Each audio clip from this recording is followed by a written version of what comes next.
Jeffrey Lionel Dahmer, also known as the Milwaukee Cannibal, was one of America's most notorious serial killers.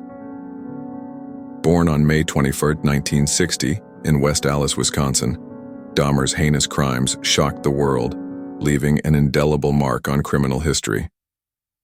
Dahmer's early life was marked by a seemingly normal upbringing, but signs of his future deviancy began to surface in adolescence. He exhibited an obsession with dead animals, often collecting and dissecting roadkill. Dahmer's parents, Lionel and Joyce, had a tumultuous relationship. Their frequent arguments and eventual divorce in 1978 profoundly affected Jeffrey, who became increasingly withdrawn and isolated. In high school, Dahmer was a loner who developed a reputation as the class clown, often pulling bizarre pranks. However, beneath this exterior, he struggled with alcoholism and a growing fascination with violence. Dahmer committed his first murder in 1978, shortly after graduating high school. His victim, Stephen Hicks, was a hitchhiker whom Dahmer lured to his home with promises of alcohol and companionship. Dahmer's modus operandi typically involved luring victims to his apartment under the guise of friendship or sexual interest. Once there, he would drug them, strangle them, and often engage in necrophilia. Jeffrey Dahmer developed a methodical and calculated approach to killing, which he perfected over time. Typically, he sought out his victims in places like gay bars, nightclubs, and bus stations, often choosing those who were marginalized or unlikely to be reported missing quickly.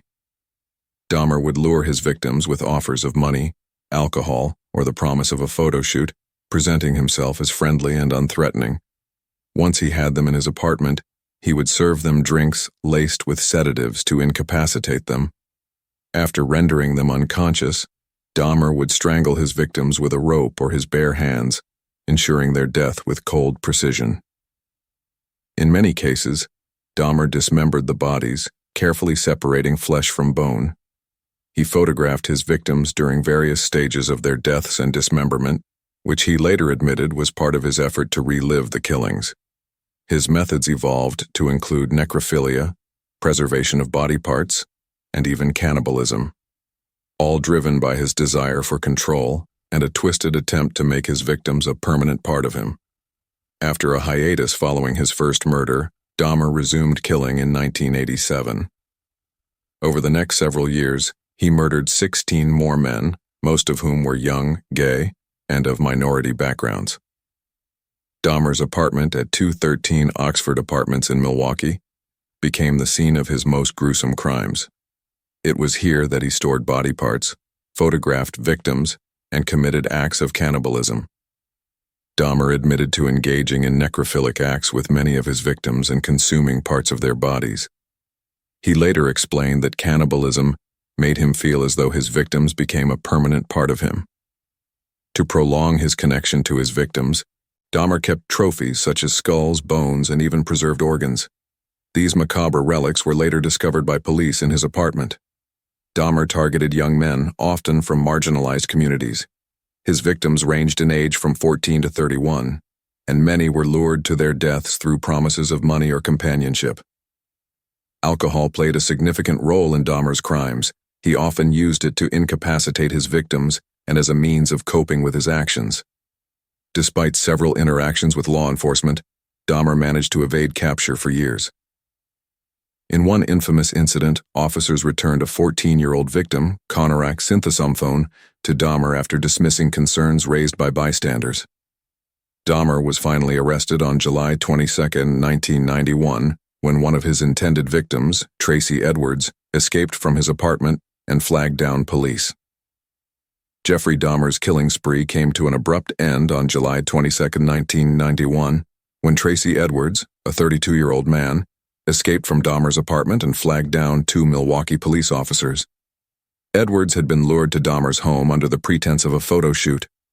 However, once inside, Edwards quickly realized something was wrong. He noticed an overpowering stench, strange tools, and a barrel containing unknown contents.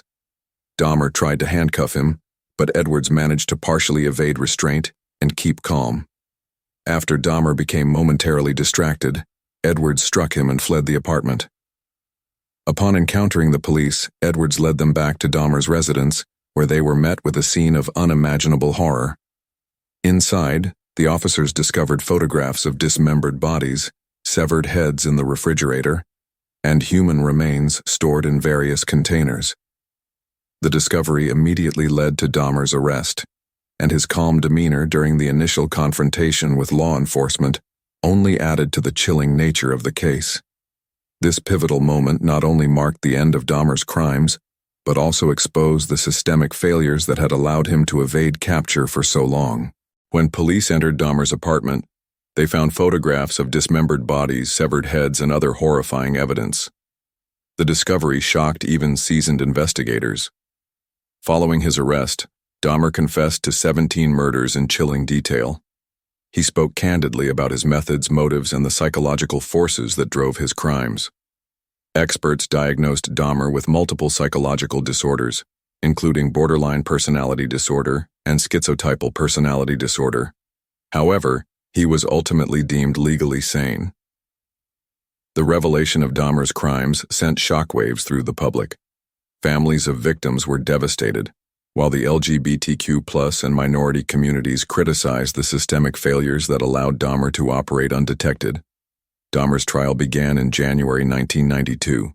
He pled guilty but insane to 15 counts of murder. His defense argued that his mental illness drove his actions, but the prosecution emphasized his calculated methods. In February 1992, Dahmer was sentenced to 15 consecutive life terms, amounting to 957 years in prison. He expressed remorse for his crimes, though many questioned the sincerity of his apologies. Dahmer was incarcerated at the Columbia Correctional Institution in Portage, Wisconsin. Initially isolated for his safety, he later requested to join the general prison population. While in prison, Dahmer was baptized and expressed interest in Christianity. Some viewed this as a genuine act of repentance, while others saw it as a ploy for redemption. Dahmer's notoriety made him a target among other prisoners. Some inmates were fascinated by him, while others resented him for the nature of his crimes. Dahmer faced several threats during his incarceration. In one incident, another inmate attempted to slash his throat, but failed to cause significant harm. On November 28, 1994, Dahmer was beaten to death by fellow inmate Christopher Scarver while performing cleaning duties in a prison bathroom. Scarver used a metal bar to attack Dahmer and another inmate, Jesse Anderson.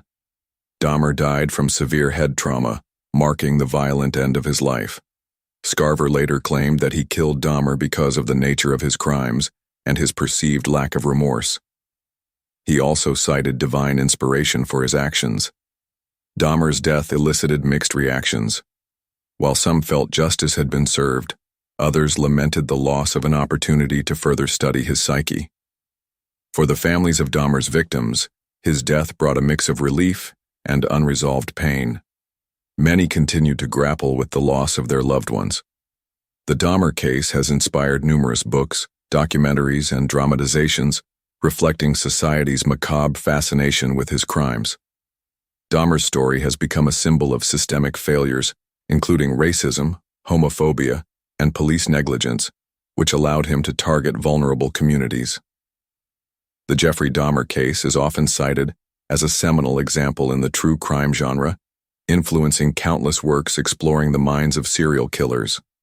The case prompted discussions about police accountability and the need for improved procedures in handling missing persons cases and marginalized communities. Dahmer's crimes reignited debates about the role of mental illness in criminal behavior and the efficacy of psychological interventions. In the years following Dahmer's arrest, efforts were made to honor the victims, including vigils and public memorials. The Oxford apartments, where Dahmer committed his murders, were demolished in 1992. The site remains vacant as a symbolic gesture of erasing his dark legacy. Decades later, the Jeffrey Dahmer case continues to captivate the public, with new generations discovering his story through media adaptations.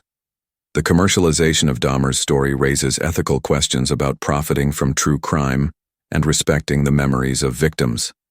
Critics argue that systemic failures within law enforcement allowed Dahmer to continue killing for years, despite multiple red flags. Tracy Edwards, the man who escaped Dahmer, became a central figure in his capture. His testimony highlighted both bravery and the long-term trauma of surviving such an encounter. The Dahmer case has been extensively analyzed by psychologists seeking to understand the roots of his violent behavior, including his childhood experiences and internal struggles. While many view Dahmer as a purely evil figure, some experts emphasize the complexity of his psyche, including his feelings of loneliness and abandonment. The case serves as a cautionary tale about societal neglect, emphasizing the importance of addressing mental health, improving policing, and fostering community vigilance. Jeffrey Dahmer's legacy is one of horror and tragedy, but it also serves as a stark reminder of the need for justice, accountability, and compassion in preventing similar atrocities in the future. Thank you for joining me as we delved into the dark and haunting story of Jeffrey Dahmer. Cases like this remind us of the importance of awareness, empathy, and justice. If you found this video insightful, don't forget to like, comment, and subscribe to stay tuned for more deep dives into true crime stories. Let me know your thoughts, or if there's another case you'd like me to cover. Until next time, stay safe and take care.